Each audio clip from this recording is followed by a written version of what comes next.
Indonesia memiliki 714 suku, memiliki 1.100 lebih bahasa daerah dengan agama yang berbeda-beda, dan beliau menyampaikan Indonesia adalah sebuah contoh penerapan Islam yang benar. Dianggap yang pertama Islam di Indonesia adalah Islam moderat, yang kedua kita dianggap netral di tengah dan tidak memiliki kepentingan. Jadi antusias yang disampaikan oleh beliau saya kira akan kita sambut baik. Saya tuh kalau sedang tahajud, matehai para wali-wali songo atau apa, itu yang terpikir di saya itu hanya satu.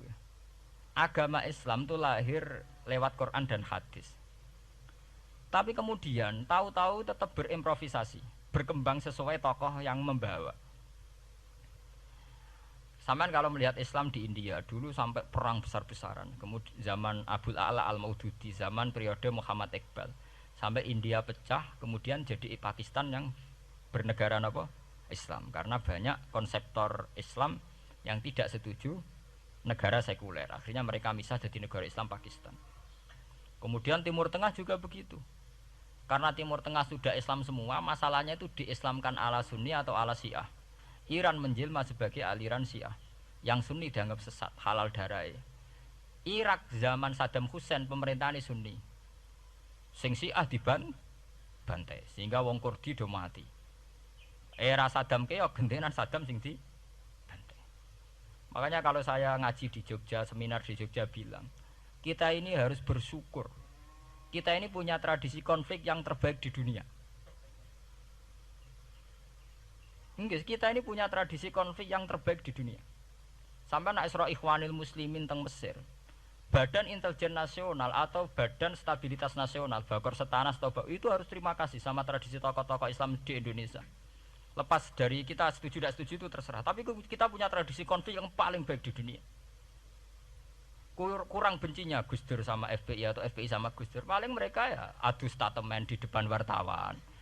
Itu bagus sekali. Cara neng Arab wis tembak-tembakan. Kita punya sejarah. Secara pesantren saya itu punya sejarah panjang. Zaman Mbah Imam beda dengan Mbah Zubair, zaman Kiai Memun beda dengan Kiai yang lain. Paling adu statement saat ada tamu itu paling bagus. Kita punya tradisi konflik paling bagus di dunia. Kayak apa mangkalnya orang NU saat Gus Dur diimpis, dipecat. Tapi habis itu ya sering seminar ketemu Amin Rais. Ya mereka adu polemik, ini tidak konstitusional, ini apa. Gus Dur nggak jurus dekret. Sing sitok nggak jurus sidang istimewa. Nah, kurang serem sidang istimewa dilawan sidang luar biasa. Pokoknya agak istilah sing serem-serem. Tapi tidak saling bunuh loh, sampean harus syukur loh. Selama ini orang awam sering bilang, loh kiai kok tukaran. Sampean bandingkan di Timur Tengah, jenenge tukaran mesti tahdirudam. Para polisi, para badan intelijen, para yang menjaga stabilitas negara ini harus terima kasih sama tradisi tokoh-tokoh Indonesia. Yang namanya di Mesir, di Irak, di mana-mana jenenge tukaran mesti melibatkan pertumpahan darah. Saat Arab Saudi jadi Wahabi itu besar-besaran itu. Pembunuhan apa pengusiran orang-orang Sunni. Tapi di Indonesia enggak. Tradisi anarkis. Paling itu tadi adu polemik. MLB dilawan MLB itu masih keren sekali, tidak apa-apa. Itu lebih baik ketimbang adu jotos atau adu hizib lah. Itu masih bagus. Nenda ini sampean biar paham, biar syukur jadi bangsa Indonesia. Kita punya tradisi konflik yang baik. Sama nak setelah peristiwa teng Irak, teng Sudan, teng Khartoum, teng Darfur, itu kan orang Islam semua. Gara-gara beda mazhab saling bunuh. Di Mesir ya gitu, Ikhwanul Muslimin dengan pemerintah dan sebagainya. Hatta saya sebesar Sayyid Qutb, sing tokoh populer mohon gak budute mboten jelas. Di Indonesia bagus sekali.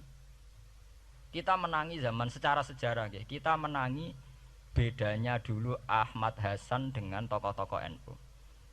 Kulo nu menangi secara sejarah sering baca. Terus zaman anyar-anyarane NU asas tunggal, bedanya Gus Dur dengan Kiai As'ad. Sak mangke bedane PKB dua versi. Mereka menyelesaikan secara beradab. Lewat pengadilan, kok pengadilan kalah lewat MA, beradab sekali. Kita harus bersyukur. Dibanding penyelesaian konflik kayak di Irak, kemudian ngundang Amerika, akhirnya sekarang kacau balau. Di Timor Leste yang latihan bikin Ramos Hurta disuduk. Indonesia paling banter ngobong fotonya SBC. Ya masih terhormat lah, masih Artinya masih beretika.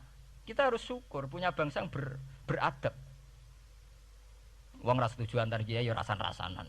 Kiai kok ngono, sing tok kiai kok ngono. Nek sing kiai tengah-tengah ya ana sing ngono, ana sing ngene dadi. Sing ra melok-melok biasanya terus milih amane, ya ana sing ngono, ana sing ngene.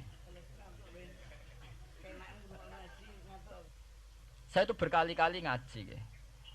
Sampean kalau sering baca Quran dan menghayati, artinya orang maca Quran pelang-pelang ora karepe menghayati. Saya itu sekarang sesadar-sadarnya, saya masih belajar. Ini jamaah sini harus tahu. Saya hingga detik ini masih belajar.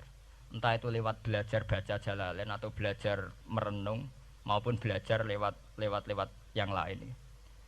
Quran itu dulu ya sering nyebut begitu itu saya tidak paham. Sekarang itu saya paham, tambah paham. Misalnya di juz 4 ada istilah ikhwanan. Orang mukmin disuruh ingat peristiwa-peristiwa yang dulu saling kuntum a'daan fa'allafa baina qulubikum fa asbahtum bi nikmatihi napa ikhwanan. Dulu kamu bermusuh-musuhan yaitu antara kelompok Aus dan Khazraj. Gara-gara barokatul Islam sekarang kamu menjadi ikhwanan. Menjadi bersaudara. Sampean kalau melihat TV merunut konflik di Irak, sering ada bom bunuh diri, itu kan ada asal usulnya. Memang sekarang orang menimpakan kesalahan itu pada pasukan multinasional yang dipimpin Amerika dan Inggris. Tapi sebetulnya ada usul-usulnya. Sampai Amerika bisa masuk karena orang Irak tidak ikhwanan. Tidak apa? Yaitu ada Syiah, ada Sunni, mereka saling menikam, saling bunuh. Sehingga karena ada ikhwanan ini pihak ketiga masuk, yaitu tentara multinasional. Makanya saat di Jogja ditanya, cara jenengan sebuti menyangkut Ahmadiyah, menyangkut konflik di Jakarta, saya bilang sekarang setiap orang bikin from apa forum, ya itu baik kalau niatnya baik. Tapi andaikan saya ditanya Tuhan nanti, hak kowe iku kelompok apa? Pokoknya angger NU atau Muhammadiyah ajak mayoritas, aku milih salah sitok itu. Bukan karena saya oportunis milih yang besar, itu lebih baik, lebih maslahat. Karena kalau setiap orang merasa benar bikin kelompok sendiri akan menjadi kelompok banyak. Dan saat menjadi kelompok banyak, tentu konflik itu lebih tidak terpola. Tidak apa? Terpola. Umpama Hasim tukaran mbek Den Samsudin itu terpola. Tapi nek angger wong ngrasa duwe ketua dhewe tidak terpola. Bagaimanapun ikhwanan itu harus disyukuri. Nggih, dalam kondisi berteman. Sebab itu Nabi sering ngendikan ilzamu jamaahirul muslimin wa man sadza-sadzafin. Mbok kamu itu ikut kelompok mayoritas saja. Jamaahirul muslimin cara bahasa netralnya mbok ya kamu itu ikut kelompok mayoritas saja. Karena kalau orang merasa benar kemudian bikin kelompok sendiri itu tidak ada selesainya. Lah akulah cara nuruti GR sebagai kelompok dhewe. Wong aku ya di umat, di pengaruh sing nyucup wis akeh, mbok nyucup. Tapi kalau semua orang merasa begitu kan repot. Mursid di kelompok dhewe, tukang toreko di kelompok dhewe, tukang ngaji di kelompok dhewe. Model kitab pirang-pirang sesuk ana jamaah Jalalain, jamaah Muin, jamaah Fathul Wahab. Nek sing iso ngaji jamaah tahlil, jamaah istighosah. Ora ana bar itu. Saya tuh kalau ditanya di Jogja, meskipun saya kritis, artinya kritis itu mungkin terhadap satu fenomena kita tidak setuju atau Muhammadiyah dalam banyak hal atau satu dua hal. Itu tidak menjadi alasan kita untuk tidak mengikuti mainstream. Karena kalau mainstream ini dilanggar, itu kita tidak akan ikhwanan. Dan akibat negatif dari tidak ikhwanan adalah kayak kasus Irak. Iran itu kenapa tidak mudah diserang Amerika padahal punya nuklir? Karena mereka seragam Syiah semua. Itu lebih gampang, lebih susah. Lawan itu apa? Susah. Arab Saudi juga mudah diadu karena karuan seragam Wahabi semua. Kita tidak bicara itu ya akidah. Mungkin kamu bisa debat Wahabi itu benar apa enggak. Tapi karena relatif aman, nggak diacak. Indonesia juga gitu. Kenapa tidak banyak konflik? Karena orang itu Islamnya kalau udah NU ya Muhammadiyah. Mbak cocok ra cocok bae milih. Itu lebih mudah. Ketimbang ada faksi-faksi baru kemudian stabilitas menjadi tambah kacau. Mulane kula niku saya loh ya, saya pribadi menghimbau ya. Melihat ayat itu dihitung Tuhan sampai Allah ngendikan apa ifkuntum a'daan fa'allafa baina qulubikum fa asbahtum bi nikmatihi napa.